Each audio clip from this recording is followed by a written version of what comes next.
Ayan, oh, grabe yung salsa niya, no? Guys, ang recipe natin for today para sa ating mga driver ay menudo. Ito, na-marinate ko na to sa toyo, kalamansi, paminta at laurel. Yan na siya, okay na to dahil isang oras ko na yan na-marinate. Suot ko lang yung bago kong apron. Mala Koreana tayo ngayon. Ayan, mala Korean yung ating apron. Ayan siya, oh. Okay naman na to, na-marinate ko na to ng isang oras, kaya magigisa na tayo ng bawang at sibuyas.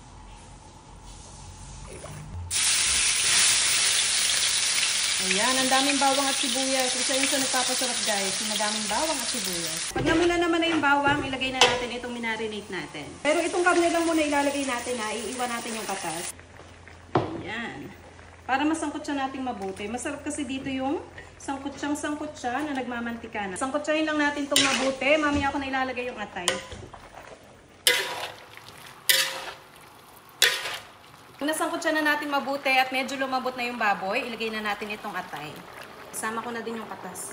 Konti lang naman. Haluin lang ulit natin yan ng bonggang-bongga hanggang sa mag-isa siyang mabuti. Yun kasi yung masarap sa mga luto-luto, guys, sa matagal na pag-isa. Pag nasangkot siya na natin yan mabuti, pwede na natin timplahan. Ito, maglalagay ako dito ng atsuete powder. 2 pack lang to.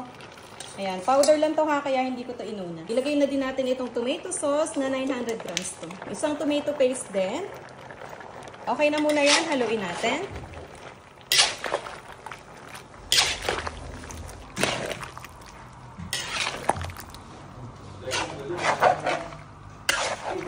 Ilagay ko na din dito yung pinagmarinatan kanina. Okay, takpan lang muna natin at hintayin natin na lumambot ng husto. Ayan, check natin kung malambot na.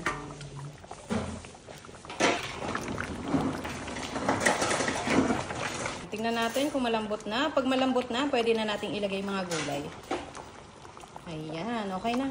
Siguraduhin nyo na malambot na ha. Pagka malambot na, pwede na nating ilagay lahat ng mga gulay. Sabay-sabayin ko nang ilagay lahat ng mga gulay ha. Ito, beans, bell, hotdog. Ilagay na din natin itong prinito nating hotdog, carrots at patatas. Tapos, pwede na din tayo dito maglagay ng reno.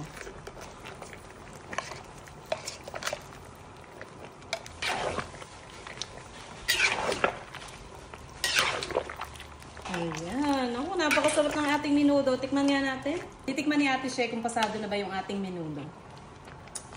Matabang pa. Pero kasi kanina minarinate ko na yan sa toyo at kulang pa sa alat. Lagyan natin ng salt at pepper. Okay, busin mo na yan. Ang dami dito. Ang ganda oh, napakakulay. Asin at paminta lang to guys ha, dahil medyo matabang. Okay na to guys, titikman ulit ni Ate Shea. Pag okay na, okay na yan. Pwede na natin i-serve sa ating mga driver. Tingnan mo, napakaganda ng itsura.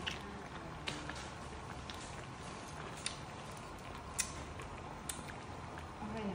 Okay na? Okay na pero parang hindi siya masaya. Okay na daw.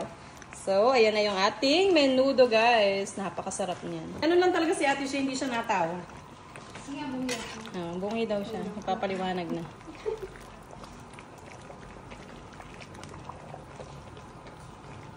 Ayan na yung ating menudo. Ayan, oh, grabe yung salsa niya, no?